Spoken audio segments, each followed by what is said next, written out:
Samueli. Baadaye Samueli ndo akaambiwa sasa yale Mungu atakayofanya katika nyumba ya Eli.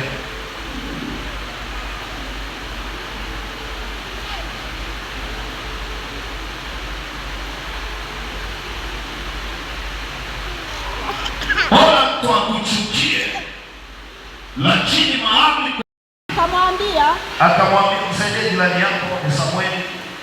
Samueli wa pili.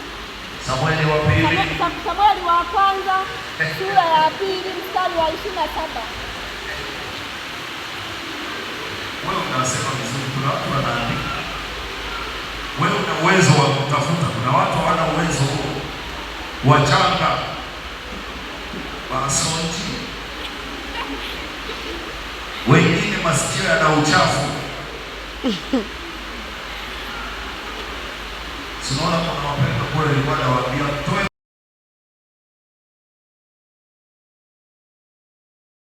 pili mstari wa 27 unasemaje?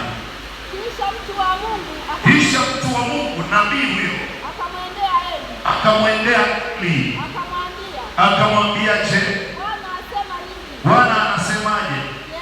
Je, kwa nyumba ya baba yako. Soma vizuri. Bwana asema hivi. Je, mimi sikujidhihirisha nafsi yangu kwa nyumba ya baba yako walipokuwa katika Misri wakiitumikia nyumba ya Farao? Je, sikumchagua yeye katika kabila zote za Israeli ili awe kuhani wangu? Sawa. Apande madhabahuni kwangu. Sawa. Na kupiga uvumba na kuvaa naivela. Sawa. Mbele zangu. Sawa. Nami sikuwapa watu wa mbali ya baba yako. Aitisha Shemasi watu wanakaa kwa utaratibu. Nami sikuwapa watu wa mbali ya baba yako. Sawa. Dhabihu zote za wana wa Israeli zilizotolewa kwa moto. Sawa. Kwa nini basi? Unajua sadaka watu wanapewa sisi.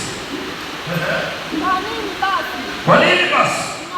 Naipiga teke dhabihu yangu.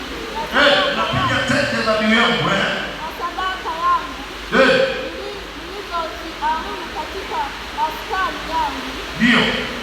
Ukawaheshimu wanao kuliko mimi. Ukawaheshimu wanao kuliko mimi. Hiyo ni pointi ngumu sana. Ninamheshimu wanangu nikimwambia hivi, ninamheshimu sana yani, ninamheshimu sana. Unamheshimu wanangu kuliko Mungu, unamheshimu mume wako kuliko Mungu, unamheshimu mke wako kuliko Mungu, utakuwa na shida. Mahali kwenye nyeusi mwambie hapa ni nyeusi, na wala hujamvunjia heshima. Hapa umekosea my husband, iwe hujakosea. Tunaheshimiana sana, anaenda kufa huyo.